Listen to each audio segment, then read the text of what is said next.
Painted painless learning. નમસ્કાર વિદ્યાર્થી મિત્રો, કેમ છો? મજામાં? તો આજે આપણે ધોરણ 10ની શરૂઆત કરતાં પહેલાં વિદ્યાર્થીઓ એક અગત્યનો લેક્ચર જે બધાને ભણવો જરૂરી છે. જે વિદ્યાર્થીઓ ધોરણ 10ની શુભ શરૂઆત કરવા જઈ રહ્યા છે, જે વિદ્યાર્થીઓને ધોરણ 10ની અંદર સારામાં સારા માર્ક લાવવા છે, અથવા તો એવા વિદ્યાર્થીઓ કે સર નવમામાં હજી અમને સરખું નથી સમજાણું, નવમામાં સર વિજ્ઞાન અઘરું લાગતું હતું અને 10મામાં વિજ્ઞાન કેવું લાગશે એની ઝાંખી મેળવવા માંગે છે, અથવા તો ફાઉન્ડેશન તરીકે જો કોઈ લેક્ચર હોય તો એ આજનો લેક્ચર છે.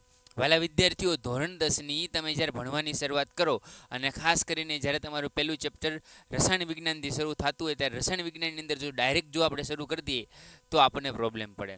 તો આવા સમયની અંદર જો કોઈ વસ્તુ આપણને કામ લાગતી હોય તો ફાઉન્ડેશન લેક્ચર છે.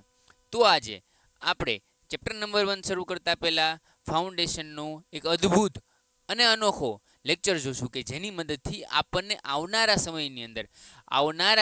સમયની અંદર કેવા પ્રશ્નો મૂંઝવી શકે છે એનું આપણે સરળતાથી સોલ્યુશન કરી શકશું. તો થઈ જાઓ તૈયાર, ચાલો જોઈએ ફાઉન્ડેશન લેક્ચર નંબર 1. તો વાલા વિદ્યાર્થીઓ, જ્યારે કેમેસ્ટ્રીની અંદર તમે શરૂઆત કરો, રસાયણ વિજ્ઞાનની અંદર શરૂઆત કરો, ત્યારે સૌથી પહેલાં સૌથી અગત્યનું જો કોઈ હોય તો 1 થી 20 તત્વો છે. દરેક વિદ્યાર્થીની ખ્યાલ હોવો જોઈએ કે તમારે કંઈ કરો કે ન કરો પણ 1 to 20 તત્વના નામ યાદ રાખવા જરૂર છે. તત્વના નામ યાદ રાખવા. કેમ નામ યાદ રાખવા? શું કામ નામ યાદ રાખવા? તો કે સાહેબ આ નામ યાદ રાખવાથી ખૂબ જ ફાયદો થાય. કેવી રીતે ફાયદો થશે સાહેબ અમને? તો કે આ નામ યાદ રાખશો ને એટલે કેમેસ્ટ્રી બહુ સરળ થઈ જશે. મેં તમને એ તો ખબર પડી જોઈએ ને કે સોડિયમનો નંબર 11 છે, એને એટલે 11 થાય, હાઇડ્રોજન એટલે 1 થાય, હિલિયમ એટલે જે છે એ 2 થાય, ઓક્સિજન એટલે 8 થાય. આ બેઝિક થિંગ છે, બહુ જ ઇમ્પોર્ટન્ટ છે, એ ખાસ ધ્યાન રાખવાનું છે.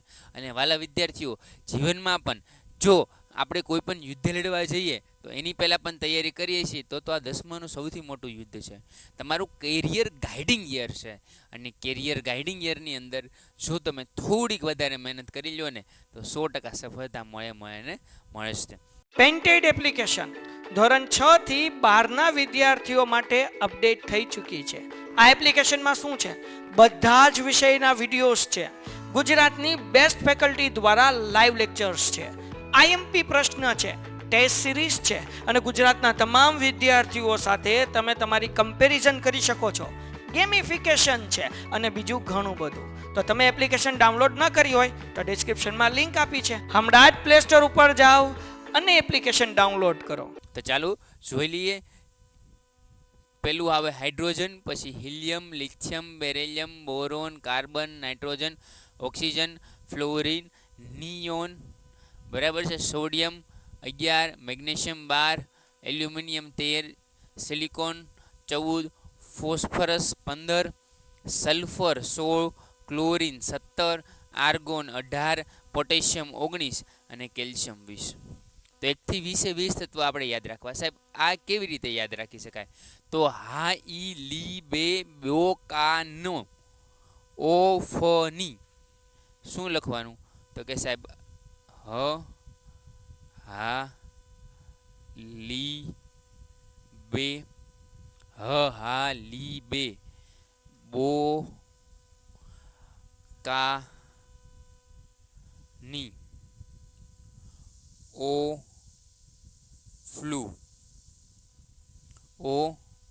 ફ્લુ ની. આ 10 નામ યાદ રાખ્યા. શું? તો કે હાઈ લી બે બોકાનો ઓ ફ્લુ ની. હાઈ લી બે બોકાનો ઓ ફ્લુ. એવું ન યાદ રાખવું હોય તો સિમ્પલ યાદ રાખવાનું. મારે એવું સજેશન છે કે દુનિયામાં સૌથી સારામાં સારું જો યાદ રાખવું હોય તો ટ્રીક વગર યાદ રાખવાનું અને એ લર્ન બાય હાર્ટ કરવાનું. Hydrogen, helium, lithium, beryllium, boron, carbon, nitrogen, oxygen, fluorine, neon, sodium, magnesium, aluminium, silicon, એમ કરતા 1 થી 30 નામ યાદ રાખી લેવાના છે. અને વાલા વિદ્યાર્થીઓ, તમને ગેરંટી મારું છું, એકવાર વાંચશો નહીં યાદ રહી, 2 વાર વાંચશો નહીં યાદ રહે, 3 વાર વાંચશો નહીં યાદ રહે, પણ જો 5 વાર લખી નાખ્યું ને તો 100% યાદ રહેશે. અને તમે તો ભલામણા આલ્ફા, બીટા અને ગામા જનરેશનમાં છો. તમને શું નો યાદ રહી? તમે આખી મૂવીની સ્ટોરી યાદ રહી જાય છે. તો આ તો ખાલી 20-30 નામ છે. જો તમે એડવાન્સ રૂપે જવા માંગતા હોય તો 20 નહીં પણ 20ની જગ્યાએ યાદ રાખો 30 નામ. 30 નામ જો આવડી ગયા તો તમે રસાયણ વિજ્ઞાનમાં એકદમ આમ જો બાદશાહ આવે ને, બાદશાહ કિંગ થઈ જશો. શું થઈ જશો? કિંગ. તો જેને જેને કિંગ બનવું છે એને 1 થી 30 નામ યાદ રાખવાના. બાકી 1 થી 20 રાખો તો પણ ચાલશે, કોઈ ઇસ્યુ નથી. ચાલો તો જોઈએ કે ભાઈ બેઝિક તત્વો શું છે સાહેબ. આ બધા 1 થી 20 તત્વની તમે વાત કરી. 1 થી 20 તત્વ કેવી રીતે બન્યા એની થોડીક વાત કરો. તો સૌથી પહેલો બેઝિક ફંડામેન્ટલ પ્રશ્ન આવે કે સાહેબ પૃથ્વીની અંદર કુલ કેટલા તત્વો છે? પૃથ્વીની અંદર કુલ કેટલા તત્વો છે? બરાબર છે. તો ચાલો જોઈએ પૃથ્વીની અંદર કુલ કેટલા તત્વો છે. તો પૃથ્વીની અંદર કુલ 118 તત્વો છે. કેટલા છે? 118. હાલ જેટલું રિસર્ચ થયું છે એના પ્રમાણમાં ખાલી ને ખાલી 118 તત્વો છે. હા, મે બી એવું બને કે હું અત્યારે વિડીયો રેકોર્ડ કરું છું અને કોઈ પણ એક બીજો તત્વ શોધાઈ ગયો અથવા દી પ્રોસેસમાં હોય તો હોઈ શકે છે. પણ as per the government text book મારા જેટલા નોલેજ પ્રમાણે 118 થયા છે. જો વધારે થયા હોય તો વેલ એન્ડ ગુડ છે, પણ હાલ અત્યારે 118 છે. એમાંથી 118 કુદરતી રીતે મળ્યા નથી સાહેબ. એમાંથી 92 કુદરતી રીતે મળ્યા. 92 કુદરતી રીતે મળ્યા. બાકી બધા કેવી રીતે મળ્યા? તો કે સાહેબ રસાયણ વિજ્ઞાનની પ્રયોગશાળામાં. બાકી બીજા તત્વો છે એ રસાયણ વિજ્ઞાનની પ્રયોગશાળામાંથી મળ્યા. ક્યાંથી મળ્યા? રસાયણ વિજ્ઞાનની પ્રયોગશાળામાંથી આપણને મળ્યા. કે ભાઈ રસાયણ વિજ્ઞાનની પ્રયોગશાળામાં બાકી બધા તત્વો જોઈએ. હવે તત્વો એટલે શું છે? કોઈ એવો પ્રશ્ન પૂછે આપણને કે તત્વ એટલે શું? આવો પ્રશ્ન પૂછે કે તત્વો એટલે શું? તત્વ એટલે થાય શું? સાહેબ તત્વનું ઇંગ્લિશ નામ શું થાય? એ તો કયો? એલિમેન્ટ. તત્વનું ઇંગ્લિશ નામ થાય છે એલિમેન્ટ. એલિમેન્ટ એ બેઝિક નામ છે. એલિમેન્ટ એટલે કે ફંડામેન્ટલ થઈ છે સાહેબ. તત્વો ક્યાં મળે? અણુસમા સૂક્ષ્મ બ્રહ્માંડ કોટી ફરે માયાકાર રવિશેશ્વર ગણો અજ્ઞાન લોપેક્ષણો. શું કીધું સાહેબ? તો કે સાહેબ જળ, વાયુ, જમીન, આકાશ આ બધી જ વસ્તુની અંદર પંચમહાભૂતની અંદર જો કોઈ એક વસ્તુ સમાન હોય તો એ તત્વ છે. જમીનની અંદર જે છે એ તત્વ મળે, આપણા શરીરની અંદર તત્વ મળે, પાણીની અંદર તત્વ મળે, હવાની અંદર તત્વ મળે. બધી જ જગ્યાએ જો કોમન વસ્તુ હોય તો તત્વ છે. અને તત્વ એ શું છે એ આજે જાણવું છે. જો તમારે ઈશ્વરને જાણવા હોય, જો તમારે કુદરતની કોઈ ઘટનાને જાણવી હોય તો તમારે તત્વને જાણવું ખૂબ જરૂરી છે. અને આ જ તત્વની વાત કરવાની છે. તમે વિલા વિદ્યાર્થીઓ વિચારો તો ખરી કે કેટલું આ મસ્તીનું અગત્યનું આ બધા ચેપ્ટરો છે. કેટલું અગત્યનું તમને ભણવાની મજા આવશે હે સાયન્સની અંદર. કોઈ મને પૂછ્યું કે સાહેબ ભગવાનને સમજવા હોય, કુદરતને સમજવી હોય તો શું કરવાનું? વાલા વિદ્યાર્થીઓ વિજ્ઞાન ભણી લેવાનું. એકવાર ખાલી તમે વિજ્ઞાન દિલથી ભણી લીધું ને એટલે કુદરતની ઘટનાઓની તમને ખ્યાલ છે સાહેબ. રંગબેરંગી દુનિયા કેવી રીતે છે સાહેબ. આ પંખો શરૂ છે તો પંખો કેવી રીતે શરૂ થાય? એસી શરૂ છે તો એસી કેવી રીતે શરૂ છે સાહેબ? શ્વાસ લેવાય છે ને છોડાય છે, ઓક્સિજન લેવાય છે ને મુકાય છે, કેવી રીતે થાય છે સાહેબ? ફેફસા કેવી રીતે વર્ક કરે, હૃદય કેવી રીતે વર્ક કરે, એ જો કોઈ શીખવું હોય તો એ તમને ધોરણ 10ના વિજ્ઞાનની અંદર શીખવામાં આવે છે. અને ધોરણ 10નું વિજ્ઞાન શરૂ કરતા પહેલા ફાઉન્ડેશન લેક્ચર તમારા માટે બ્રહ્મ બાણ અથવા તો શું કહેવાય બ્રહ્માસ્ત્ર તરીકે કામ લાગવાનો છે. તો ખાસ ને ખાસ તમને બધાને વિનંતી છે કે આ જોજો. તત્વ એટલે શું? તો કે તત્વ એટલે બીજું કાંઈ નહીં પણ પરમાણુઓના સમૂહને તત્વ કહેવામાં આવે. પરમાણુઓના સમૂહને તત્વ કહેવામાં આવે છે. પરમાણુઓના સમૂહને તત્વ કહે છે. એટલે કોઈ એમ પૂછે કે સાહેબ તત્વ એટલે શું? તો કે પરમાણુ. પરમાણુનો આ સમૂહ ભેગો થાય એટલે શું બને? તત્વ. તો સાહેબ પરમાણુ એટલે શું? પરમાણુ એટલે શું થાય? ચાલો સમજીએ. પરમાણુ એટલે શું થાય? બરાબર છે. પરમાણુ એટલે શું થાય? પરમાણુ એટલે શું થાય પહેલા સમજી લઈએ. પરમાણુ એટલે શું? તો વાલા વિદ્યા પરમાણુ એટલે કાંઈ નહીં. પરમાણુ એટલે કાંઈ નહીં કે જેની અંદર ન્યુટ્રોન, પ્રોટોન અને ઇલેક્ટ્રોન હોય. ન્યુટ્રોન, પ્રોટોન અને શું હોય? ઇલેક્ટ્રોન હોય. ન્યુટ્રોન હોય, પ્રોટોન હોય અને ઇલેક્ટ્રોન હોય. તેને શું કહેવાય? પરમાણુ. પરમાણુ બનેલા શેના હોય? પરમાણુ બનેલા શેના હોય? તો કે વાલા વિદ્યાર્થીઓ પરમાણુ બનેલો હોય પ્રોટોન, ન્યુટ્રોન અને ઇલેક્ટ્રોનના. સાહેબ એનું ઉદાહરણ તો કે હા સાહેબ એલ્યુમિનિયમ, હાઇડ્રોજન, હિલિયમ, લિથિયમ. એટલે આ તો બધા તત્વો થઈ ગયા. તો એ બધા પરમાણુ છે. ઇન શોર્ટ કહેવાનો મતલબ એ છે કે જેટલા તત્વો છે એ બધા કેવા છે?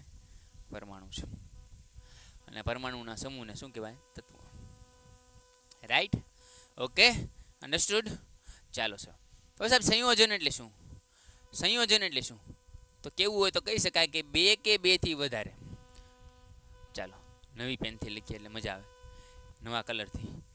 બે કે બેથી વધારે, બે કે બેથી વધારે, બે કે બેથી વધારે તત્વો ભેગા થઈ, બે કે બેથી વધારે તત્વો ભેગા થઈ સંયોજન બનાવે. સંયોજન એટલે શું? તો કે બે અથવા બે કે વધારે તત્વો ભેગા થઈને શું બનાવે છે? સંયોજન બનાવે છે. બરાબર છે, ઓકે, સમજાઈ ગઈ. બેઝિક ડેફિનેશન છે. It's may be very as per the textbook, પણ આ બેઝિક ડેફિનેશન છે કે બે કે બેથી વધારે તત્વો ભેગા થાય ત્યારે શું બને? સંયોજન બને. કેવી રીતના તત્વો? તો કે અહીંયા જોઈએ NaCl. શું છે આ? NaCl. તો NaCl માં શું કહેવા માંગે છે? તો કે Na વત્તા Cl, Na વત્તા Cl ભેગું થઈને શું બન્યું? તો કે સાહેબ NaCl. તો Na એક તત્વ છે, Cl એક તત્વ છે, એ બંને ભેગા થયા એટલે આપણને શું મળ્યું? સંયોજન. શું મળ્યું? સંયોજન. તો શું કહેવા માંગે છે કે બે કે બેથી વધારે તત્વો ભેગા થઈને શું બનાવે? સંયોજન બનાવે. હવે સાહેબ આ સંયોજન બન્યું કેવી રીતે? સાહેબ આ સંયોજન બન્યું કેવી રીતે? સાહેબ અમને શીખવાડો તો ખરી કેવી રીતે સંયોજન બન્યું?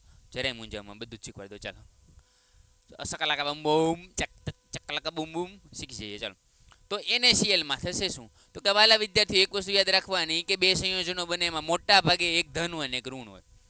એક ધન હોય ને એક ઋણ હોય.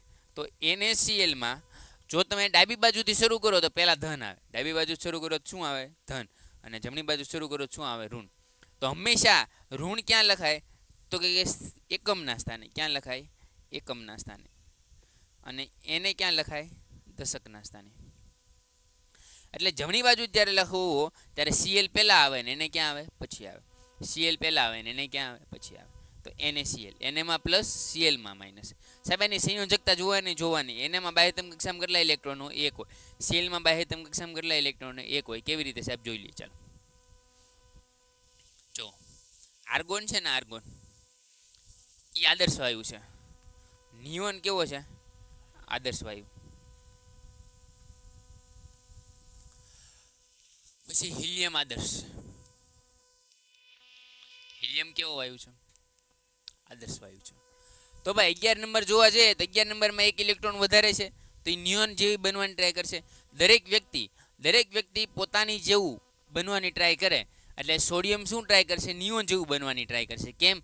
કેમ કે દરેક વ્યક્તિ ઉમદા વાયુ અથવા તો ઇનર્ટ ગેસ બનવાની ટ્રાય કરશે, જેથી કરીને કોઈ પણ રિએક્શન કરશે નહીં. એને પોતાની ગ્રાઉન્ડ સ્ટેટમાં એકદમ શાંતિથી બધાને જીવવાનો મોકો હોય ને, બધાને એવું થતું કે હું શાંતિથી જીવું. એવી જ રીતે સોડિયમને પણ એવું થાય છે હું ઇલેક્ટ્રોન ગુમાવી દઉં તો કોની જેવો થઈ જાઉં? નિયોન જેવો. અને ક્લોરિનને એવું થાય છે કે હું એક ઇલેક્ટ્રોન મેળવી લઈશ તો કોની જેવો થઈ જાય છે? આર્ગોન જેવો. C6H12O6 આ ઇન્ટરેસ્ટિંગ છે. C6H12O6 આનું નામ તમને 2012ની પરીક્ષામાં પૂછવાનું હતું. સોરી, 2022ની પરીક્ષામાં. 2022ની પરીક્ષામાં પ્રશ્ન પૂછવાનો હતો કે આનું નામ શું છે? તો આનું નામ ગ્લુકોઝ છે. શું છે? ગ્લુકોઝ. અને વાલા વિદ્યાર્થી એક વસ્તુ યાદ રાખજો કે ગ્લુકોઝને ગુણ્યા 2 કરો. ગ્લુકોઝને ગુણ્યા 2 કરો એટલે આપણને શું મળે છે? ખાંડ મળે. ગ્લુકોઝને ગુણ્યા 2 કરો એટલે આપણને ખાંડ મળે. એટલે શું થાય? તો કે C12H24O12. બરાબર છે? શું થશે? O12.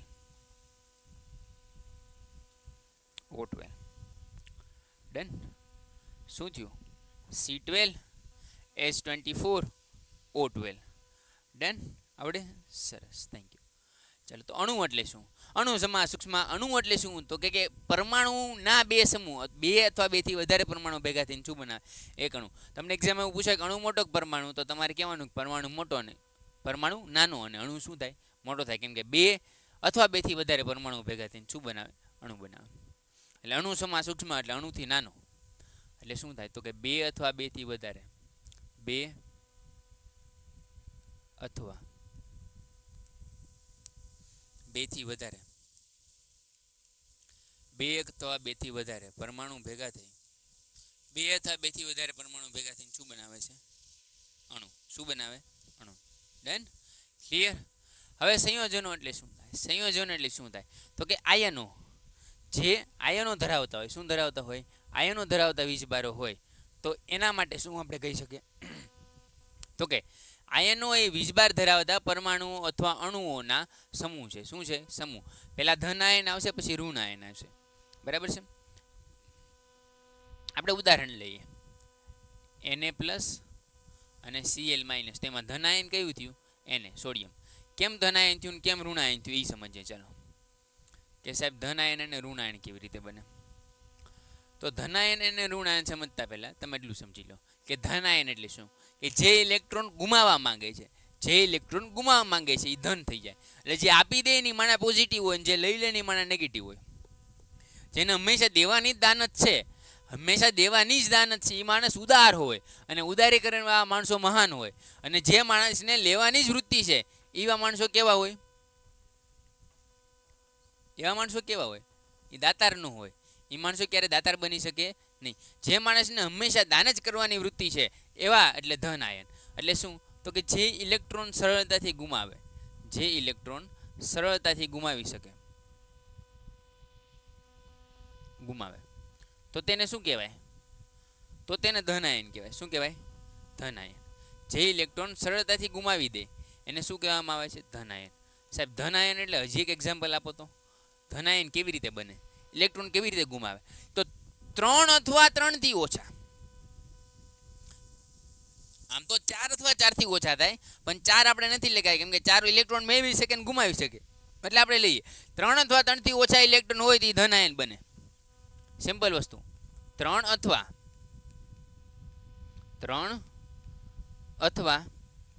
3 થી ઓછા 3 થી ઓછા ઇલેક્ટ્રોન હોય, 3 અથવા 3 થી ઓછા ઇલેક્ટ્રોન ભેગા થઈ 3 અથવા 3 થી ઓછા ઇલેક્ટ્રોન ભેગા થઈ ને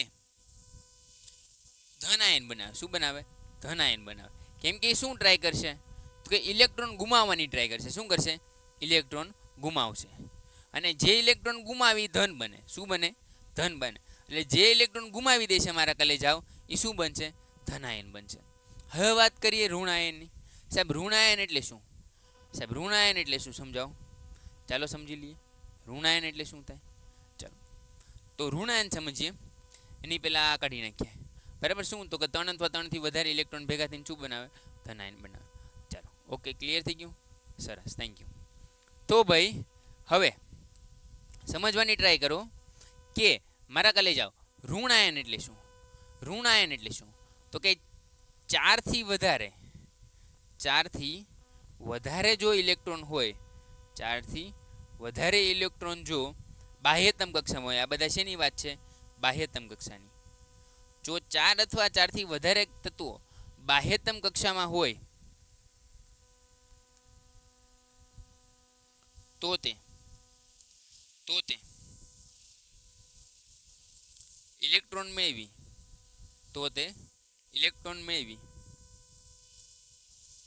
શું બનવાની ટ્રાય કરશે? તો તે ઇલેક્ટ્રોન મેળવી ઋણ આયન બનશે. શું બનશે?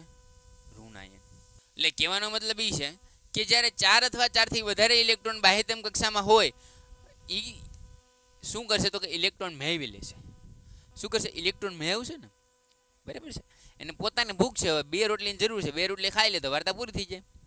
जिसके पास है ही नहीं वो क्या देगा? પેન્ટેડ એપ્લિકેશન ધોરણ 6 થી 12ના વિદ્યાર્થીઓ માટે અપડેટ થઈ ચૂકી છે. આ એપ્લિકેશનમાં શું છે? બધા જ વિષયના વિડીયોઝ છે. ગુજરાતની બેસ્ટ ફેકલ્ટી દ્વારા લાઈવ લેક્ચર્સ છે. આઈએમપી પ્રશ્ન છે, ટેસ્ટ સિરીઝ છે, અને ગુજરાતના તમામ વિદ્યાર્થીઓ સાથે તમે તમારી કમ્પેરિઝન કરી શકો છો. ગેમિફિકેશન છે અને બીજું ઘણું બધું. તો તમે એપ્લિકેશન ડાઉનલોડ ન કરી હોય તો ડિસ્ક્રિપ્શનમાં લિંક આપી છે. હમણાં જ પ્લે સ્ટોર ઉપર જાઓ અને એપ્લિકેશન ડાઉનલોડ કરો. તો ઋણ આયન કેવી રીતે બને? તો કે મેળવીને. અને ધન આયન કેવી રીતે બને? તો ગુમાવીને. તો NaCl ની વાત કરીએ તો Na+ એ કેવો આયન છે? ધન આયન. કેમ કે ઇલેક્ટ્રોનને ગુમાવી દેશે. અને Cl- એ કેવો આયન છે? ઋણ આયન. કેમ કે ઇલેક્ટ્રોન મેળવી લેશે. તો Na અને Cl બે ભેગા થાય ત્યારે શું બને? મીઠું બને. અને NaCl શું છે? NaCl તો કે ધન અને ઋણ આયનનો એક સમૂહ છે. ડન? ક્લિયર? હવે સંયોજકતા હું? તો કે બાહ્યતમ કક્ષામાં રહેલા ઇલેક્ટ્રોનની સંખ્યા. બાહ્યતમ કક્ષામાં રહેલા ઇલેક્ટ્રોનની સંખ્યાને શું કહેવામાં આવે છે? તો કે સંયોજકતા કહેવામાં આવે છે. કેવી રીતે સાહેબ, કેવી રીતે સંયોજકતા બને? અમને કંઈક શીખવાડો તો ખરી સાહેબ. સાહેબ અમને કંઈક મજા આવે એવું જ કરાવો તો જોઈએ. ચાલો કે સંયોજકતા કેવી રીતે બનશે. ન્યુક્લિયસ જોઈએ. ઓકે, ચાલો આપણી પાસે ન્યુક્લિયસ છે. હવે એની બાહ્યતમ કક્ષામાં શું એડ કરવાના છે? ઇલેક્ટ્રોન એડ કરવાના છે. તો ચાલો ઇલેક્ટ્રોન એડ કરતા જઈએ અને સમજતા જઈએ કે કેવી રીતે થશે. તો આવી રીતે આપણી પાસે કંઈક સિસ્ટમ છે. આવી રીતે આપણી પાસે કંઈક સિસ્ટમ છે. ઓકે, ચાલો સિસ્ટમ છે તો સમજી લઈએ કે શું છે. તો અહીંયા વચ્ચે છે એમાં શું હશે? તો કે ન્યુટ્રોન અને પ્રોટોન. વચ્ચે એક ન્યુટ્રોન હશે, એક પ્રોટોન હશે. શું હશે? ન્યુટ્રોન અને પ્રોટોન. તો ભાઈ ન્યુટ્રોન અને પ્રોટોનમાં કહેવાય એવું માંગે છે કે આ વચ્ચે ન્યુક્લિયસ છે તમારો. શું છે? ન્યુક્લિયસ. વચ્ચેની સાઈડ છે એ શું છે? તો કે ન્યુક્લિયસ છે. ઓકે, એની બાહ્યતમ કક્ષામાં શું છે?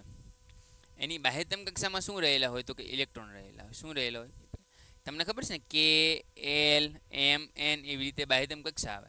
એ બધાની અંદર શું હોય? ઇલેક્ટ્રોન રહેલા હોય. તો આ બાહ્યતમ કક્ષામાં રહેલા ઇલેક્ટ્રોન, હવે અહીંયા એલ એલ કક્ષામાં સપોઝ કે 4 ઇલેક્ટ્રોન છે અથવા તો 5 છે. ધારો આ 1 2 3 4 અને 5, 5 ઇલેક્ટ્રોન છે. અને અષ્ટક પૂર્ણ કરવા માટે કેટલા ઇલેક્ટ્રોનની જરૂર છે? તો કે સાહેબ 3 ઇલેક્ટ્રોનની. જો 3 ઇલેક્ટ્રોન મેળવી લે તો એની અષ્ટક રચના શું થઈ જાય? પૂર્ણ થઈ જાય. તો એ ભાઈ અષ્ટક રચના પૂર્ણ કરવા માટે શું કરશે? તો કે 3 ઇલેક્ટ્રોન મેળવશે. શું કરશે? 3 ઇલેક્ટ્રોન મેળવશે. એટલે એની સંયોજકતા કહેવાય. એટલે અહીંયા બાહ્યતમ કક્ષામાં કેટલા ઇલેક્ટ્રોન છે? તો કે 1 2 3, અહીંયા નથી, ચાલો 3 4 5.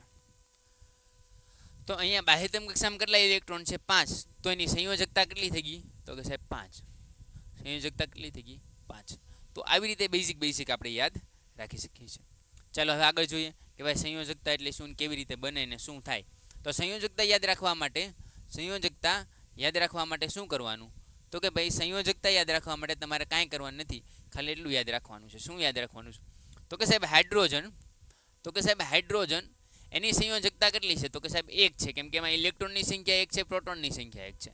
પછી હિલિયમ, તો હિલિયમમાં પ્રોટોનની સંખ્યા 2 છે, બરાબર છે. હિલિયમમાં પ્રોટોનની સંખ્યા 2 છે, ઇલેક્ટ્રોનની સંખ્યા 2 છે, અને વેલેન્સી કેટલી છે? 0. સાહેબ કેમ વેલેન્સી 0 છે? કેમ કે આ છે એ ઉમદા વાયુઓ છે. કેવા છે? ઉમદા વાયુ. એટલે ક્યારે પણ રિએક્શન કરશે નહીં. કેવા વાયુઓ છે? તો કે સાહેબ ઉમદા વાયુઓ. તો આ ક્યારે પણ રિએક્શન કરશે નહીં. Okay sir.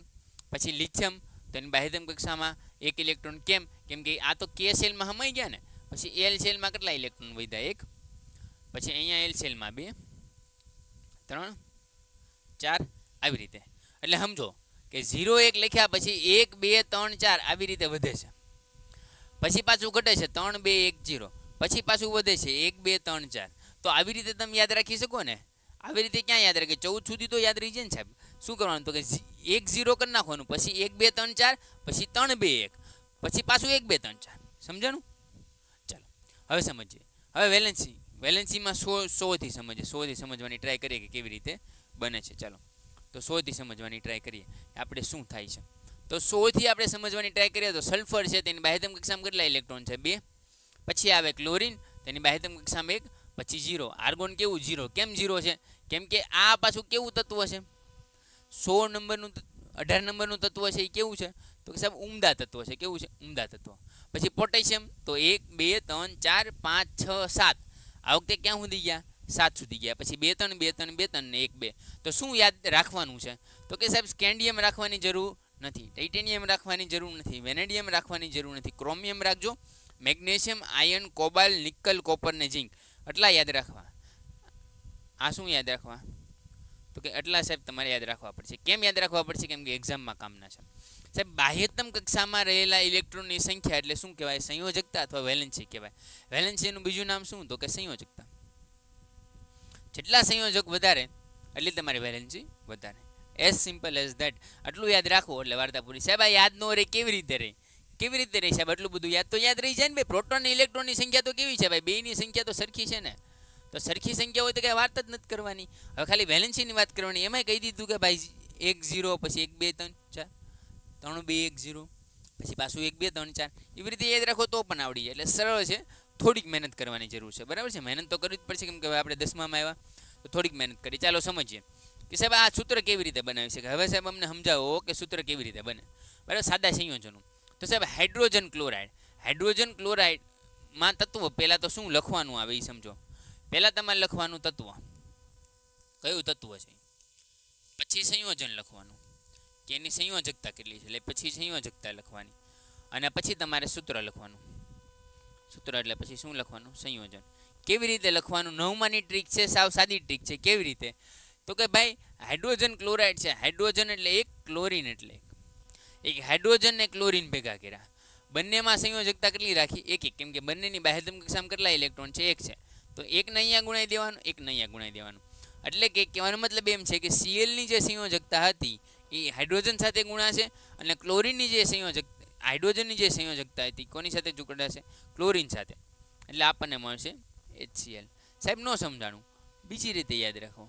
તો હાઇડ્રોજન સલ્ફાઇડ, તો સલ્ફાઇડ એટલે શું થાય પહેલાં સમજીએ. સલ્ફાઇડ ક્યાં છે, સલ્ફાઇડ ક્યાં છે, ચાલો જોઈએ. ઓકે, સલ્ફર આવી ગયું. તો સલ્ફરનું શું થાય, સલ્ફાઇડ, બરાબર. સલ્ફરનું શું થાય, સલ્ફાઇડ.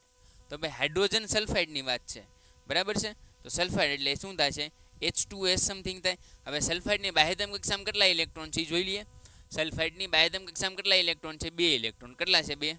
તો ચાલો સમજીએ કે અહીંયા શું લખવાનું, પહેલાં તો કે તત્વ લખવાનું સાહેબ. તો કે તત્વ લખી નાખ્યો હાઇડ્રોજન. પછી સલ્ફાઇડ એટલે શું થાય, તો કે સાહેબ S થાય. ચાલો તો હવે શું લખવાનું, સંયોજકતા. તો સંયોજકતા શું મળે છે તમને, તો કે હાઇડ્રોજનની બાહ્યતમ કક્ષામાં કેટલા ઇલેક્ટ્રોન, 1, અને સલ્ફાઇડની સંયોજકતા કેટલી હોય, 2. તો બગડું અહીંયા ગુણાઈ દેવાનું, એકડું અહીંયા ગુણાઈ દેવાનું. એટલે તમને સંયોજન શું મળશે, તમને સંયોજન શું મળશે, તો કે સાહેબ H2S શું મળશે, H2S, hydrogen sulphide. S simple as that. સમજાઈ ગયું કે ન સમજાણું? ઓકે સર, આ તો સમજાઈ ગયું. બીજું ઉદાહરણ આપો સર, બીજું ઉદાહરણ આપો. તો હવે આપણે લઈએ સોડિયમ ક્લોરાઇડ. હાઇડ્રોજન ક્લોરાઇડની જગ્યાએ શું લીધું, સોડિયમ ક્લોરાઇડ. ચાલો, આવું તમને પૂછાય કે સોડિયમ ક્લોરાઇડ સમજાવો, અથવા તો સોડિયમ ક્લોરાઇડનું સંયોજન લખો. શું પૂછાય, સોડિયમ ક્લોરાઇડનું સંયોજન લખો. તો શું થાય સમજીએ. સોડિયમ એટલે એને, ક્લોરાઇડ એટલે Cl. એની બાહ્યતમ કક્ષામાં 1 ઇલેક્ટ્રોન, ક્લોરીનની બાહ્યતમ કક્ષામાં 1 ઇલેક્ટ્રોન. આ તત્વો, આ તમારું સંયોજકતા. એટલે અહીંયા ક્રોસ ગુણાકાર કરી દીધો, એટલે સંયોજન શું બનશે તમારું, તમારું સંયોજન શું બને, તો કે સાહેબ NaCl. શું બને, NaCl. એકદમ તમારું સંયોજન શું બની જશે, NaCl. સાહેબ બીજું કોઈ સંયોજન, તો કે છે ને મેગ્નેશિયમ ક્લોરાઇડ. આ શું કેવું છે, આ બધા છે ને તમારા ધોરણ 10 ની અંદર આવી ગયા છે, આવશે. અથવા તો ધોરણ 9 ની અંદર તમે ભણી ગયા છો. બેઠે બધા ધોરણ 9 ની ટેક્સ્ટ બુકમાંથી જ લીધેલા છે, કંઈ નવું કરેલું નથી. પણ આ બધું રિવાઇઝ કરીએ ને ત્યારે એક ફાઉન્ડેશન બને, અને ફાઉન્ડેશન છે ને સ્ટ્રોંગ બને. એટલે જેટલું ફાઉન્ડેશન સ્ટ્રોંગ એટલો તમારો બેઝ ક્લિયર થશે. તો ચાલો ફટાફટ આ એક એક્ઝામ્પલ લઈ લે, મેગ્નેશિયમ ક્લોરાઇડ. તો મેગ્નેશિયમમાં કયું તત્વ છે, તો કે તત્વ કયું છે, તો કે મેગ્નેશિયમ ક્લોરાઇડ. એટલે શું થાય, ક્લોરાઇડ એટલે Cl, બરાબર. હવે Clમાં ક્લોરાઇડ છે એટલે 2 કરી શકો, એ બધું કરવાનું, પણ અત્યારે નથી શીખવાડતો, બરાબર છે. અત્યારે બેઝિક છે એટલે બેઝિક લાગતો. ચાલો સંયોજકતા. મેગ્નેશિયમની બાહ્યતમ કક્ષામાં કેટલા ઇલેક્ટ્રોન છે, 2. ક્લોરીનની બાહ્યતમ કક્ષામાં કેટલા ઇલેક્ટ્રોન છે, 1. એટલે અહીંયા ચોકડી ગુણાકાર થઈ જશે, અહીંયા સુધી જશે ચોકડી ગુણાકાર. તો તમારે સંયોજન શું બનશે, તો આપણું સંયોજન બનશે MgCl2. શું બનશે, MgCl2. હવે એલ્યુમિનિયમ ઓક્સાઇડની વાત કરીએ. કોની વાત કરીએ, એલ્યુમિનિયમ ઓક્સાઇડની. તો આ કેવું તત્વ છે એલ્યુમિનિયમ, તો કે એલ્યુમિનિયમ એ તત્વ છે Al. શું છે, Al. ઓક્સાઇડ એટલે શું થાય, O2. ઓક્સાઇડ એટલે શું થાય, 2, બરાબર. તો એલ્યુમિનિયમની બાહ્યતમ કક્ષામાં કેટલા ઇલેક્ટ્રોન છે પહેલાં જોવું પડશે. તો ભાઈ એલ્યુમિનિયમ ગોતો, બરાબર છે. એટલા માટે ગોતી છે જેથી કરીને તમને ફાયદો થાય. બાકી હું તો મેળવી જ લઉં, પણ તમને ખબર પડે કે આની અંદર આપ્યું હોય તો હેલ્યું પડે. કેટલા છે, 3. કેટલા છે, 3. ચાલો તો ભાઈ એલ્યુમિનિયમની બાહ્યતમ કક્ષામાં કેટલા ઇલેક્ટ્રોન છે, 3. ઓક્સિજનની બાહ્યતમ કક્ષામાં 2. સોરી. તો ભાઈ એલ્યુમિનિયમની બાહ્યતમ કક્ષામાં 3 ઇલેક્ટ્રોન છે, ઓક્સાઇડની બાહ્યતમ કક્ષામાં કેટલા ઇલેક્ટ્રોન છે, 2 છે. તો એની શું થઈ ગઈ, સંયોજકતા. ઓકે સાહેબ, સંયોજકતા થઈ ગઈ. હવે સંયોજન શું બનશે સાહેબ, સંયોજન. તો કે સંયોજન બનાવવું હોય તો કાંઈ નહીં, ચોકડી ગુણાકાર કરી દેવાનું. શું કરી દેવાનું, ચોકડી ગુણાકાર. તો સાહેબ Al2O3 શું બની ગયું, L2 એલા સાહેબ આ તો મને આવડી ગયું સાહેબ, થેન્ક યુ મંડળ તું મીચા આભારી હે ભાઈ ભાઈ, એકદમ મોજ આવી ગઈ સાહેબ. કેવી રીતે મોજ આવી? એકદમ સરળતાથી. શું કર્યું ફરીવાર? એલ્યુમિનિયમ ઓક્સાઇડ તત્વ શું હતો? એલ્યુમિનિયમ ઓક્સિજન, એલ્યુમિનિયમ એટલે 3, ઓક્સિજન એટલે 2, તગડો અહીંયા ગુણાઈ દો, બગડો અહીંયા ગુણાઈ દો, ચોકડી ગુણાકાર એટલે Al2O3 શું બની ગઈ? સંયોજન. એ સિમ્પલ એઝ ધેટ મારા કલેજા આવ. ચાલો હોમવર્કમાં આપી દઉં, બધા કોમેન્ટ કરજો, બધા કોમેન્ટ કરજો. હોમવર્ક, પાણીનું અણુસૂત્ર લખો. કોનું લખો? પાણીનું અણુસૂત્ર લખો. બરાબર, પાણીનું અણુસૂત્ર તમે કોમેન્ટમાં લખો. પછી બીજું કોનું અણુસૂત્ર લખશો? ચાલો તમે કહો. તો સાહેબ એને હોય છે. શેનું સૂત્ર લખશો? તો કે સાહેબ પાણીની સાથે સોડિયમ હાઇડ્રોક્સાઇડ, સોડિયમ હાઇડ્રોક્સાઇડનું સૂત્ર લખો. શેનું લખશો? Sodium hydroxide. આ બંને સૂત્ર બધા કમેન્ટમાં લખીને બતાડો. અને આજનો આ ફાઉન્ડેશન લેક્ચર જો તમને કામ આવ્યું હોય તો દરેક ધોરણ 10ના વિદ્યાર્થીઓ વિજ્ઞાન શરૂ કરતા પહેલાં પ્લીઝ મારી નમ્ર વિનંતી છે કે રસાયણ વિજ્ઞાન શરૂ કરતા પહેલાં આ એકવાર આ ફાઉન્ડેશન લેક્ચર જોઈ લેજો. તમને 100% ક્લાસની અંદર સમજાશે અને તમને એમ થશે કે હા મોજ હા. વિદ્યાર્થીઓ લાગશે વાર પણ આવશે મજા. થોડીક વાર લાગશે, વિડીયો જોવો પડશે, પણ આ વિડીયોના આઉટપુટ તમને એટલા બધા પ્રમાણિક મળશે, એટલા બધા સારા મળશે કે તમને 100% સફળતા સુધી લઈ જશે. તો મારી તમને 2 હાથ જોડીને એટલી નમ્ર વિનંતી છે કે કંઈ પણ સમય બગાડ્યા વગર એકવાર આ ફાઉન્ડેશન લેક્ચર જોઈ લો અને પછી જુઓ હા મોજ હાથ પડે. થેન્ક યુ, નમસ્કાર. મળશું બીજા વિડીયોની અંદર. ત્યાં સુધી તમારો સૌનો ખૂબ ખૂબ આભાર. જય હિન્દ, જય ભારત. Painted Painless Learning.